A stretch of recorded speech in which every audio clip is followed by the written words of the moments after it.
This is Mike. We're at South by with Flyleaf. Hey. Hello.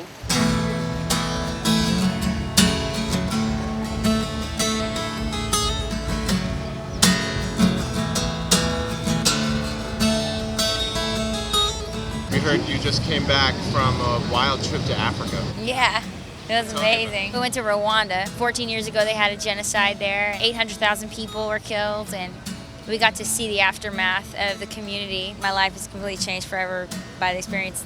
The people there are so joyful and happy. There's this whole campaign of forgiving and reconciling with each other, and they're living together. Like the perpetrators are living together with the people who are victims, and they're living in peace, and their kids play together, and they're intermarrying, and it's incredible to see. It was the most beautiful place I've ever seen in my life. Makes you really appreciate everything you got. Thank you for being such a friend to me. Oh, I pray a friend for life. It's called the country of 1,000 hills.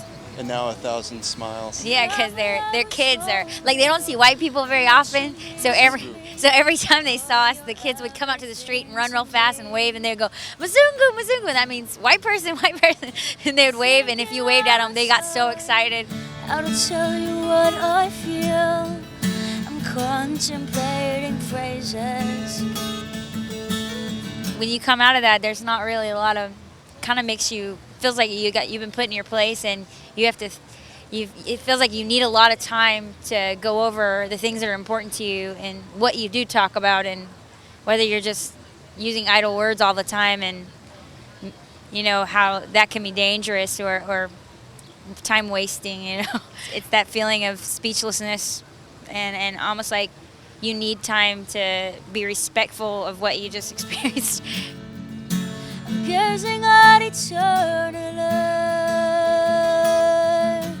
I am floating in serenity. And I am so lost for words.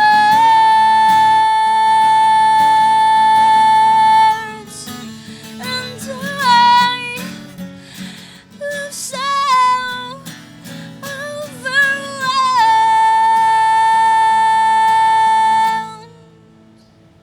Before we went on this trip, we'd planned to come here and do the show.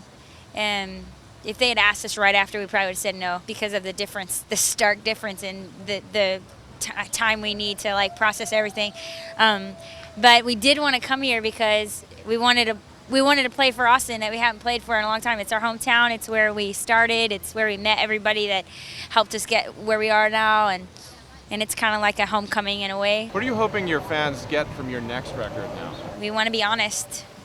Like we want them to feel like we've really spoken who we are. Me and Pat both, we started drawing because there's a lot of things that we saw. The communication was kind of little because we don't speak the language, but it was, I don't know. So we have to figure out how to sit down and say what you can't say in music, which is exactly what we want to do with music, you know. So it's going to be a good challenge. Please don't go just yet. Can we stay a moment, please? We can dance together. We can dance forever. Under your stars tonight.